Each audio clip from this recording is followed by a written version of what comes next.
Thank you and good afternoon. This is a conversation that I was looking forward to have.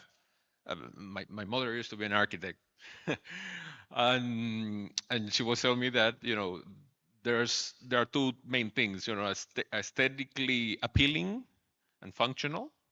But since I'm in the sports business now, I also added a third layer, which is to be a driver for return profitability. And I think that's pretty much what we'll cover.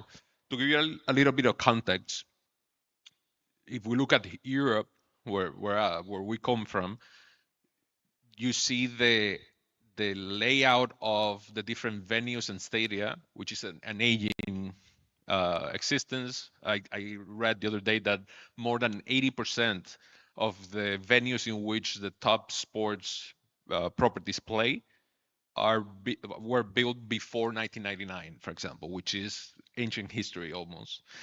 Due to that fact, when you compare to the capabilities of revenue generation, like with our American friends, it's almost half of what they produce on a match day level.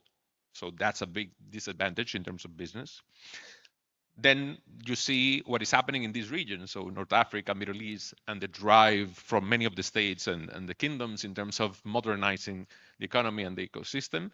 And it has been like ciphered in around $65 billion to be able to be invested into new infrastructure up until 2030, which is staggering. And the last part, which is something that is key, and we were speaking before of how investors are looking at it, is that anchoring redevelopment that could be sport or entertainment in general as a main driver for value, it actually allows that project to generate 20 to 40% more in terms of return. So I think what we're about to discuss here is very present. And I wanted to start with that part. So from a business model perspective, how important is to have a venue that is active year round, not just for 15 football matches only? Good afternoon, everybody. You made some really important points there that are directly related to the way people can gather together. And if you build some exceptional venues, but nobody comes to those venues, then it's a failure. And then for venues to be successful, you need content. In order to bring content, you need to, or one needs to bring a high level of technicity, which will allow venue or concert producer, which will allow clubs to organize what their core businesses are, which is bringing people alongside and around an event, being a sports event, being a concert, but bringing people together into the same place. You were mentioning sports anchored mixed-use redevelopment or development. They are crucial. They bring an immense amount of valuation to the clubs or to the organization that are using or developing those spaces, and bring some ROI for the investors that are investing into those facilities at much higher level. Yeah, definitely. I will be showing some images to guide the Mhm. conversation because we'll try to go deeper into those based on actual projects that you have developed. The first one is Tottenham Stadium in London, which, let me see if I can make this work now. It's no, no, No, back, back, back, back. back. Yeah, There you it's go. there. Thank you. So, which please take us a little bit into that, because that stadium, which is magnificent and huge, hosts successfully not only Tottenham playing home games, but actually NFL games, which have a specific demand, right? Tell us a little bit more about that. Right. Well, the view that you have there is the Tottenham Stadium, which is north of London. It's one of the big football club of London. It was delivered in 2019. It's over 63,000 seats. And it has been designed, and that was part of the brief that we have received from our client. It has been designed in order to not only welcome in the best manner football games, but also rugby games, but also NFL games. And the design of the heart of a stadium, which is the ball, where people will sit, is technically challenging. How to ensure that everybody will be able to see in the best manner and the best way the game that will be presented to them. The only little difference is that a game of NFL is played on a field of play, a pitch that has a different dimension than the football and has to be played on a different surface. And therefore, what we had designed is a system where the football pitch will be divided in three pieces and will slide under the big tier that you see over there. By sliding down, it's a tray that is over a meter high, and by sliding down, it will discover and free a concrete slab where the American football pitch will be laid down. Doing so, the sight of light of the people that will be sitting around the pitch will change from the football to the American football, which means that people will still be able to see in the best way possible, but we will also free the space around the field of play in order to welcome the more or less 80 people on each side of each of the two teams that are playing there without having obstruction for the people that are looking there. Then it's really technical, but it's the only stadium that we have designed and built in that manner. Some are now in development in the States, but this is the first one. And on top of that, and we're talking multifunctionality, that stadium can also welcome some EF1 races that runs within the car park, which is around the stadium. And obviously, all the facilities of the stadium have been designed in order to have a dual usage. Match day on hospitalities, but also non-match day, and being able to organize tour, visit of the stadium, any kind of seminar, any kinds of mice, and interestingly, the press room or the lounge of the press is actually a coffee shop on non-match day. That is how to deal with the multifunctionality of spaces. Oh, interesting. Actually, and going back to these concepts of form and function, I wanted to also step into the next example that we have here, which is Co-op Live. Probably for the audience that is watching us here and online, can you explain a little bit more what is so particular about it? Yeah, the Co-op Live is an arena that was delivered a year ago, and for one of our clients, the Oakview Group, and the brief was to design a black box, internal black box that will be designed only for concerts and rock and roll, which means that we have designed that, and it implied a lot of interesting thoughts on the way we could organize the box around the stage in order to reduce the amount of light that will come into it.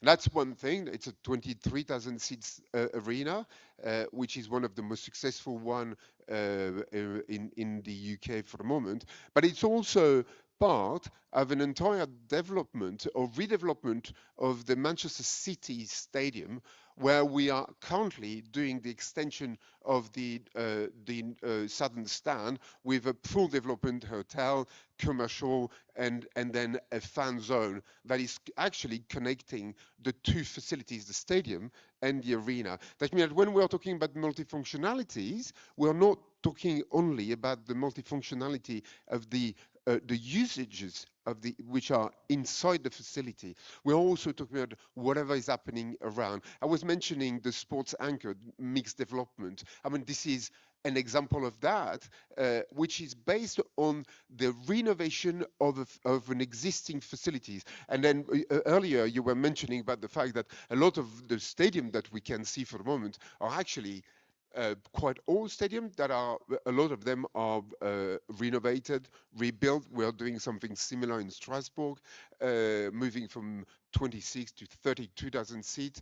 But it's how to re-articulate and how to reactivate or activate portions of the city through the use of sports and entertainment facilities in order to bring people together. And if you only bring the facility and you don't bring what is around it, which will overactivate the space, then you're missing a part of the jigsaw. Yeah, and this is interesting because as we were discussing in my particular activities professionally, one of the things that you always hear in these types of analysis and financial projections is building something that is future proof. Mhm. That's why most of the renovations that we're seeing now everywhere tend to include, evidently, there's a steady component, there's a technology component, and uses component, Mhm. but there's also a capacity component, because probably if you ask anyone that designed a stadium 30 years ago, and you, or even less, Mhm. 15 years ago, and you will tell him, you will make, if they will make it the same size, looking at the demand that we're having now, double figures Mhm. in growth in live events, and the demand for enjoyment, right?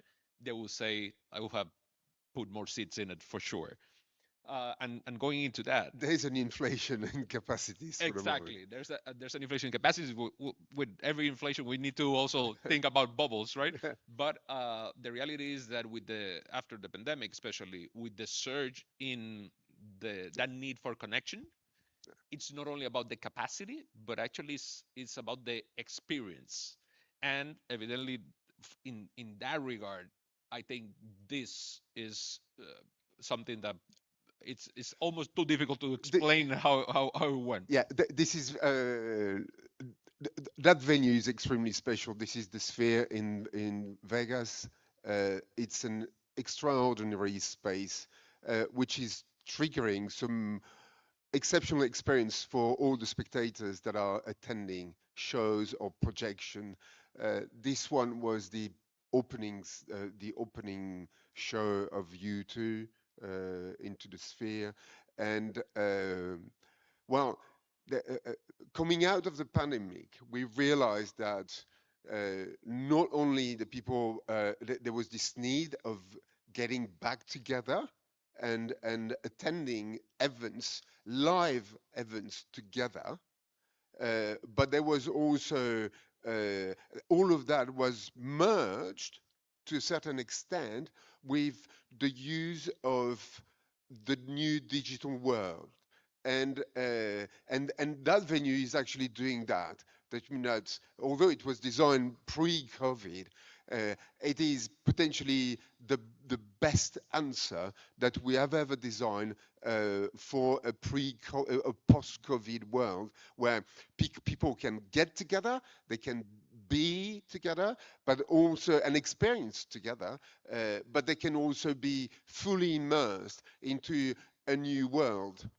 We can see now developments of a smaller venue that are using the same technology, now called COSM, and some of them are coming out in the UK, where you will end up with something that will be, let's say, less than a third of your audience or the amphitheater that is there, with a screen that will be maybe 2 times this one, curved, and you will have the impression to be in a stadium.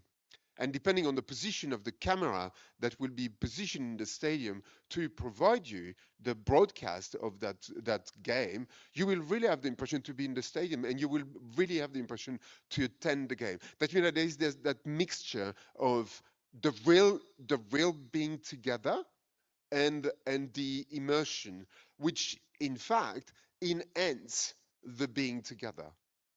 Yeah. Um, it's this is very interesting, and you mentioned custom, which is also a very novel model, and I know of processes that actually are taking that actually into the road. So having immersive experiences, but to be able to pack it up and take it anywhere. So I Mm. think what you created here is a new category of Yeah. of how entertainment should be consumed. I remember at the beginning when I came to Europe almost 20 years ago, the in that tenure of me working into the industry, one of the first venues that deployed the concept of district to talk about a facility was actually the O2 in London, right? Yeah. Because it's not just an arena. Yeah, if you, well, I mean, for those of you who remember that, when passing the millennium in the UK in London, on the edge, on the eastern edge of the city, close by to the London City Airport, a big dome was designed and welcomed a kind of a big expo. And then the expo left, and for nearly 10 years, nothing did happen until we were engaged by AEG to develop the 20,000, 23,000 arena within the dome with the plan of having a commercial mall around it, and at the back of that, an entire city development was made. That means that now that portion, it's a district of London.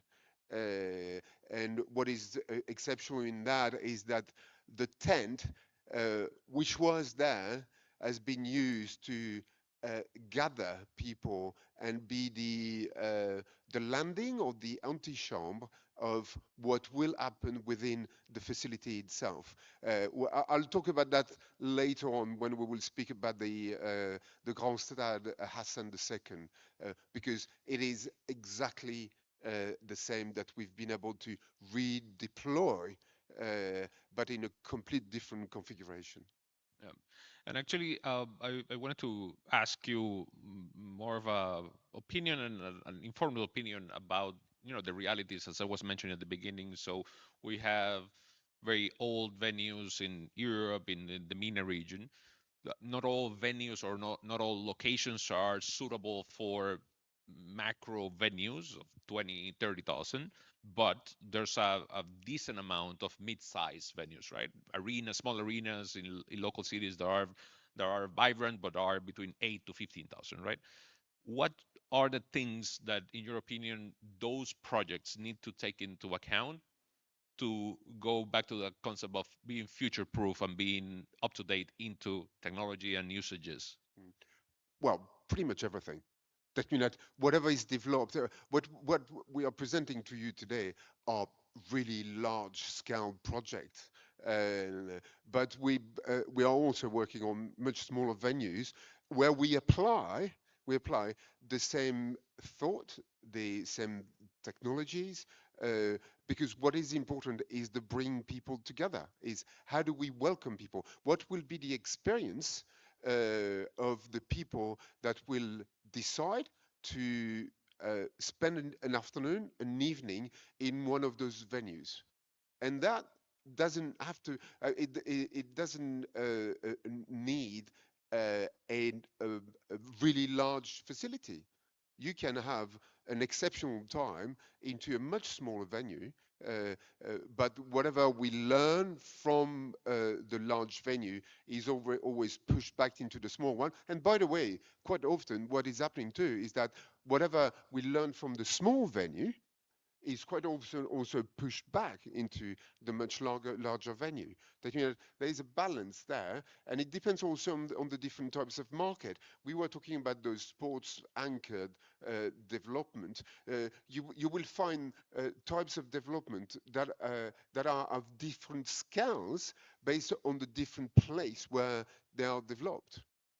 Yeah. I think that the next project Yeah, will answer it's that. precisely that because it's not the same as a secondary city or that that a big city. Mm, And with that, let's segue into the last block, which is basically having the venues as references of location, even having that attraction power mhm, that actually you want to experience the sphere in Vegas, for mhm. example, regardless what is happening within, right? Yeah, yeah, yeah. So in that part and looking at what we've been discussing about Europe and the MENA region, so one is because of necessity, another one is because of a decisive approach from states and governments to actually be able to transform the Yeah. countries as destinations. We'll cover two now, and I think that in that regard, let's kind of detain a little bit more in this massive, or you call it the pearl of the Well, this of is the Asia. Pearl of the Orient. This is Kaitak, which was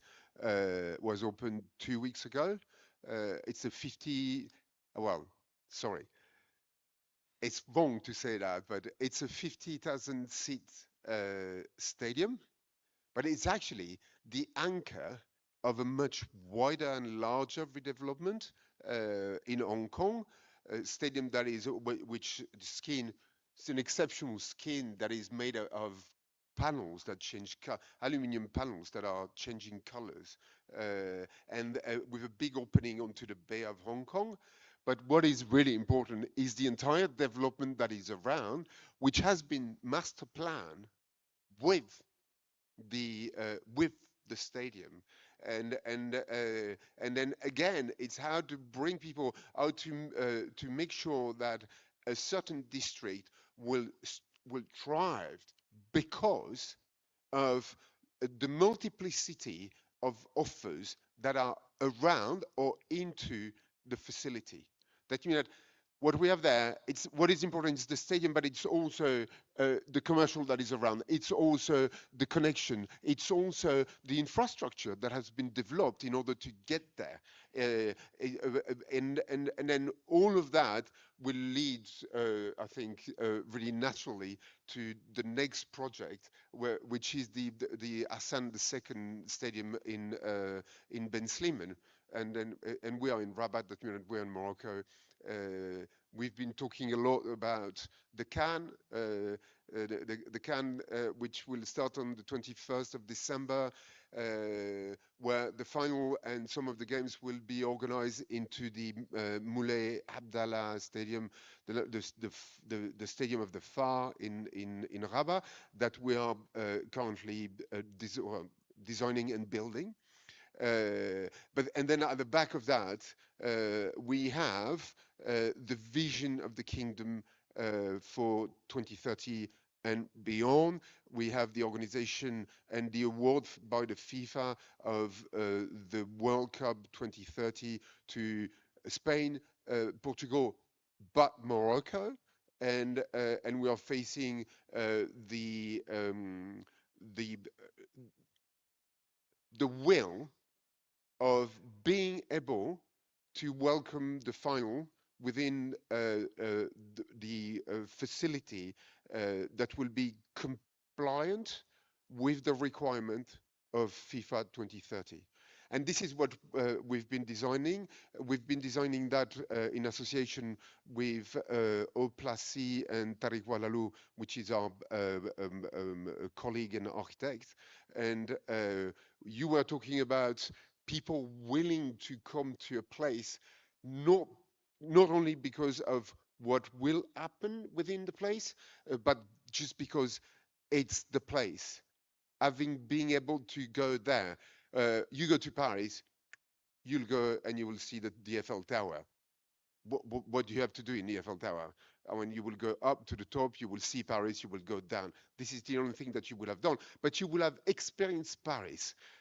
What we have there, and then you need to understand and pick up the fact that large stadium like those one are beacons, and that stadium uh, is from here and from nowhere else. That means this stadium has been designed to be from Casablanca, to be Moroccan, to be African, to be the beacon of Africa in relation to all the other continents. The tent that we have designed is obviously directly related to the traditional tents and the temporality and intemporality of that element that covers and therefore that welcome and protects at the same time. We bring into the mix the idea of the Musem, where people will gather together under that large tent, and then after that, technically, that tent is actually made out of lattice of 400 mil aluminium panels, which will remind you, or which will create within the space that is under that the same sensation as the one that you can get when you're walking within the aisles of the souk in Marrakesh. That means that life and light will pass through, shade will protect the space. That means that we are designing a space which is again the antichambre of the massive space that will be the art of the project. And when I was mentioning that about the O2 earlier, is how do you create that space that is the one between the outside and the inside? The Hassan II Stadium is an 115,000 seat stadium. It will be the biggest football stadium in the world.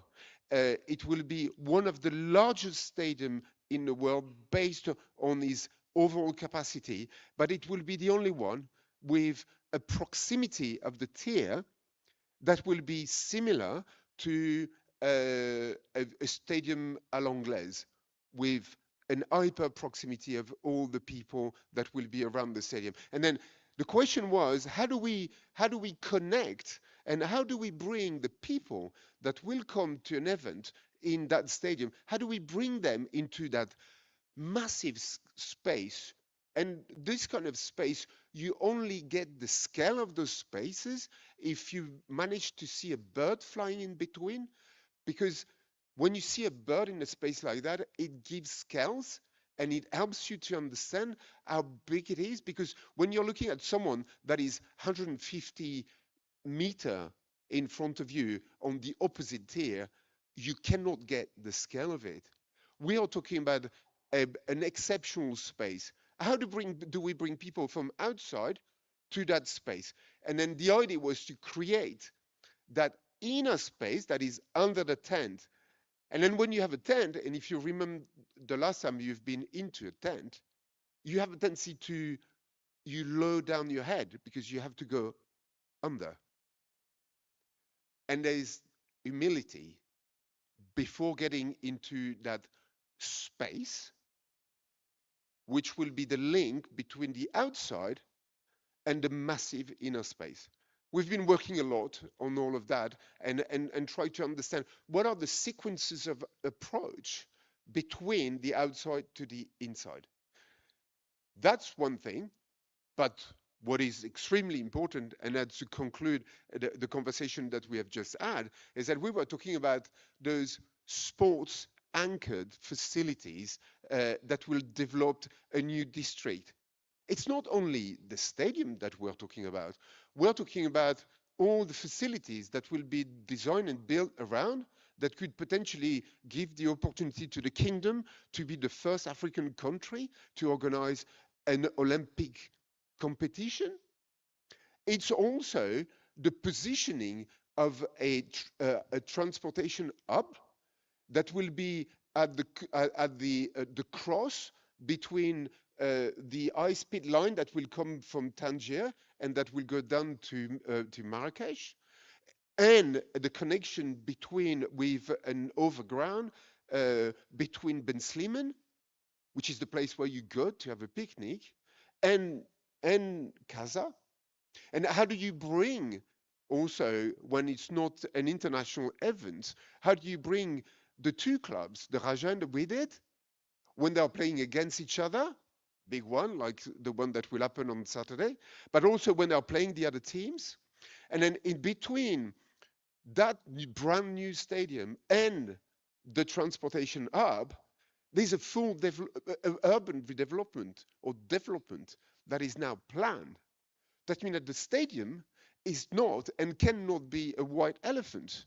The stadium is just the element that will trigger the development of that area and trigger it thanks to the use or to the answer of one country, the kingdom, to the possibility of organizing a major sports event. François, thank you for the masterclass in architecture. Thank you. I think that the time's up. Sorry.